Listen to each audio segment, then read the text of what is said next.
Phil Macaronis from Remax of Reading. I had a earlier video about renting your property in the event that it wasn't selling on the market, and a lot of people feel that it's the best thing to do so that you can at least get some income. And I mentioned about some inherent issues that might come about, such as people not having enough money to rent and things of that sort, where you have to check the credit and be prepared for problems at the end where you have to spend a few $1,000s to maybe clean up the home.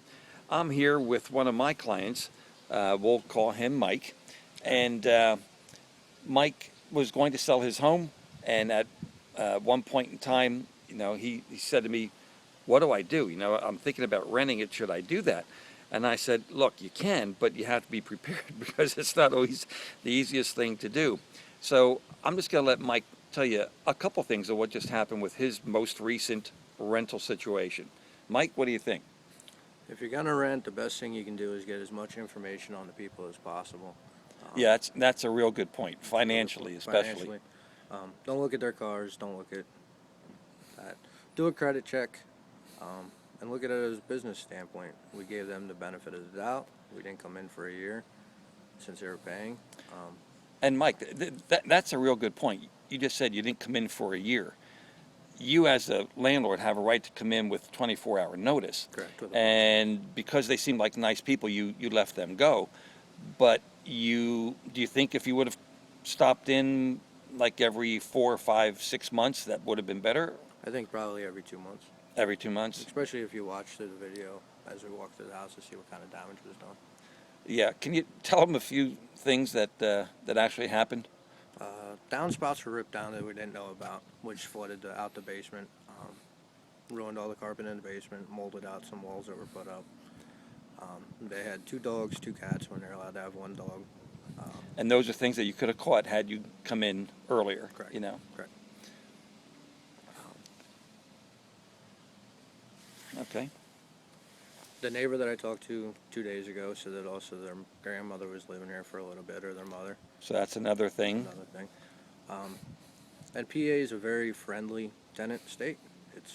It's hard to get someone out once they're in. Extremely. Yep. Okay. Especially between October and I believe it's April. And that's primarily because of cold weather situations. Correct. Okay. Well, what we're going to do, we're just going to take a little walk through the house very quickly since we don't have a whole lot of time. And we're going to see what exactly it's like. Now, this is their home, and this doesn't look too bad. But when we came in to check the property, once the people were not paying their bill, we found what was in here, like all kinds of junk. I mean, there was stuff in Back to almost the ceiling. Yeah, it was almost floor to ceiling junk, and it's kind of hard to imagine that people live that way, but sometimes they do. And here, coming into the kitchen area, you can see that wasn't left the way that it was when they rented the property to them.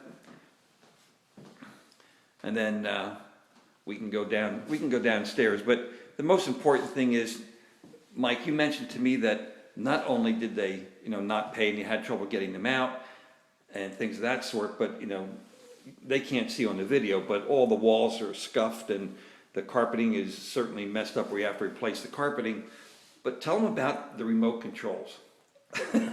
They moved out on the 15th, I believe it was, or the 16th. I came in on the 17th and changed locks. They got in because the lock was the same as before.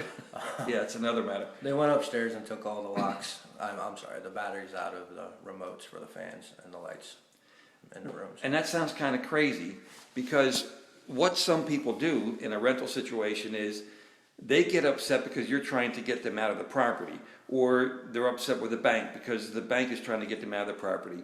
However, they're the ones who aren't paying, so they really shouldn't be upset. But their upset turns into revenge. So what these people did was they went through the house and they took the batteries out of the remote controls so that he would have to go out and buy new batteries. Oftentimes people take out stoves, and things. Now in this situation, they didn't do that, but they took the dishwasher. They left the, can you see that? Let me turn this here.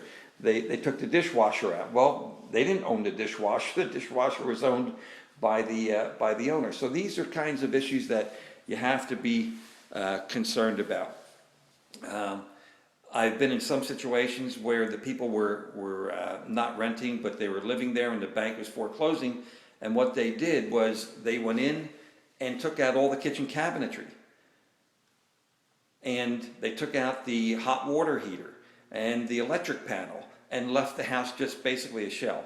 So the important thing is, if you're going to rent to someone, just like Mike said earlier, try to check them out. Not only their credit, but if you can check their references to see what kind of people they really are, because oftentimes people put references down and no one ever checks them. So that would have been a good situation. So you didn't do that, Mike? I didn't check their reference. You didn't do that either? I didn't check it. Okay. Went by their word. Yeah. By their word. So I know you're a good guy, Mike, and you like trusting people and you really give people the benefit of the doubt, but would you do it this way again? Never. Never. No, you even got to pay their water bill if they don't pay it. Yeah. Okay, so that's just a little bit of information for you if you're thinking about renting a property.